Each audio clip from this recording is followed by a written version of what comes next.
ഒരു തൈ നനച്ചാൽ നനനുണഞ്ഞരികിൽ പല തൈ മുളച്ചിടും. അതിൽ കളകളും മുളകളും വന്നാലും പച്ചകൾ നയനം നിറച്ചിടും. ഒരു മരം പിഴുതാൽ നേരിടരും മണ്ണിൽ പരമരം വീണിടും.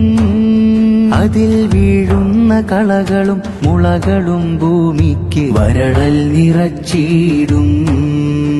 സ്നേഹം വിളമ്പുന്ന ചോറ്റുപാത്രം, അതിൽ മുട്ടിട്ടു വളരുന്ന സ്നേഹപാത്രം. പങ്കിട്ടു തിന്നു നമ്മൾ പല കൈയിട്ട ഭോജനങ്ങൾ. കയ്യിൽ വെളുപ്പ് കറുപ്പ് തവിട്ട് നിറത്തിൻ പകിട്ട്